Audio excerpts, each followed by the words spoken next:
میرے حضور کی تو کوئی بہن نہیں تھی، در یتیم ہے، لیکن جب حضرت حلیمہ سعدیہ کے ہاں حضور گئے تو وہاں حضور کی ایک رضائی بہن کا تذکرہ ملتا ہے جو حضور کو لوریاں دیتی تھی، نام شیمہ تھا۔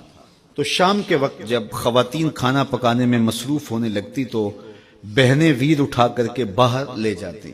ہر بہن کا خیال یہ ہوتا کہ میرے ویر سے سونا زمانے میں کوئی نہیں۔ کہتے ہیں خوبصورتی دیکھنے والے کی آنکھ میں ہوتی ہے، جس کے ویر کا رنگ سونا ہوتا تو وہ کہتی رنگ نہیں تو کچھ بھی نہیں ہے، اور جس کے نقوش تیکھے ہوتے تو وہ کہتی کہ رنگ کا کیا ہے، حسن تو نقوش میں ہوتا ہے۔ جس کی آنکھیں خوبصورت ہوتی وہ کہتی میرے ویر کی جھیل جیسی آنکھیں تو دیکھو۔ اب یہی بنو سعد کے محلے میں ہوتا، بچیاں اپنے ویر اٹھا کے لے آتی، ایک کہتی میرے ویر ورگا کوئی نہیں، دوسری کہتی میرے ویر جیسا نہیں۔ اتنے میں حضرت شیمہ اپنا ویر محمد اٹھا کے لے آتے اور دور سے ہی کہتی نہیں میرا ویر بھی آ گیا ہے، تو سب کے سر جھک جاتے، کہتی نہیں نہیں نہیں نہیں شیمہ تیرے ویر کا مقابلہ تو نہیں نا، ہم تو آپس میں بات کر رہی ہیں۔ اور پھر جب کسی بہن کے ویر کو متفقہ طور پہ ساری کہہ دیں کہ تیرا ویر ہی سونا ہے تو پھر اس کا فخر دیدنی ہو نا، پھر ان کا ذوق آسمان کو چھونے لگتا۔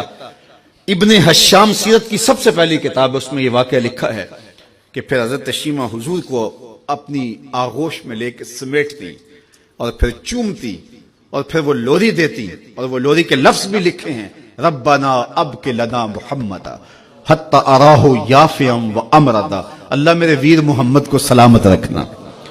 آج یہ پالنے میں بچوں کا سردار ہے، کل وہ لمحے آئے جوانوں کا بھی سردار ہو۔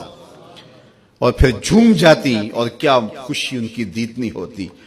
اور پھر وہ منظر بھی آیا کہ حضور علیہ السلام مکے چلے گئے اور یہ جوان ہوئی اور پھر ان کی شادی کسی قبیلے میں ہو گئی۔ آقا کریم نے اعلان نبوت کیا، 13 سال کا وقت کٹا اور پھر حضور مدینہ شریف چلے گئے۔ جب غزوات کا سلسلہ شروع ہوا تو جس قبیلے میں شیمہ کا نکاح ہوا تھا اس قبیلے میں مسلمانوں کے ساتھ ٹکراؤ ہوا تو اللہ نے مسلمانوں کو فتح عطا کر دی۔ تو اس قبیلے کے لوگ قیدی ہو کے حضور علیہ السلام کے غلاموں کے ہاتھوں گرفتار ہیں۔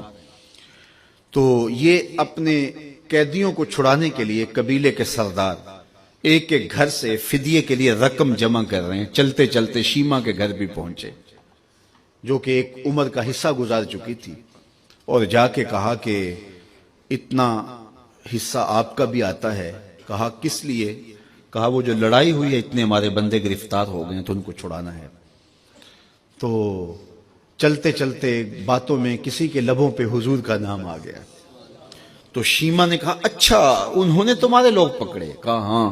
تو کہا پھر تم رقم اکٹھی نہ کرو، مجھے ساتھ لے چلو۔ انہوں نے کہا تجھے ساتھ لے چلیں؟ کہا تم نہیں جانتی وہ میرا ویر لگتا ہے، وہ میرا بھائی لگتا ہے۔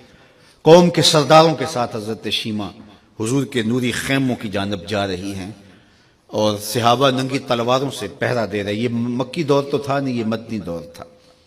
اور شیمہ قوم کے سرداروں کے لے کے جب آگے بڑھنے لگی نا تو صحابہ نے تلواریں سونت دی، رک جا اے دیہاتی عورت، جانتے نہیں آگے کوچہ رسول ہے، آگے بغیر اذن کے جبریل بھی نہیں جا سکتے، تم کون ہو؟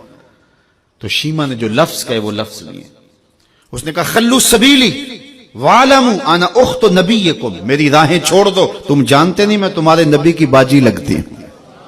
تلواریں جھک گئیں، آنکھوں پر پلکوں کی چلمنے آ گئے، راستہ چھوڑ دیا۔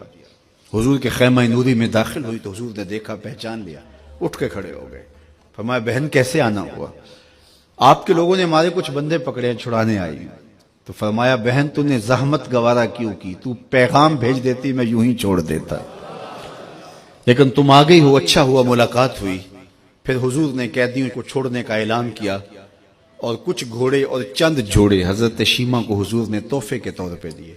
ویروں کے دروازے پر بہنیں آئیں تو ویر خالی تو موڑا نہیں کرتے، تو حضور نے بہت کچھ عطا کیا اور پھر رخصت کرنے خیمے سے باہر آئے تو صحابہ کی جماعت منتظر تھی۔ فرمایا صحابہ جب میں قیدی چھوڑا کرتا ہوں میری عادت تمہیں معلوم ہے کہ میں پہلے تم سے مشاورت کیا کرتا ہوں، آج ایسا موقع آیا کہ میں تم سے مشاورت بھی نہیں کی اور قیدی بھی چھوڑ دیے۔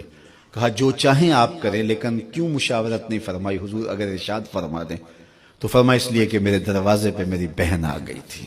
کوئی لاؤ تو صحیح زمانے میں ایسا، کوئی لاؤ تو صحیح زمانے میں یہ جمال اور یہ حسن اور یہ کمال رکھنے والا، تو پھر کیوں نہ ہم اپنی ساری زندگی اس آقا کے نام لگاتے ہیں۔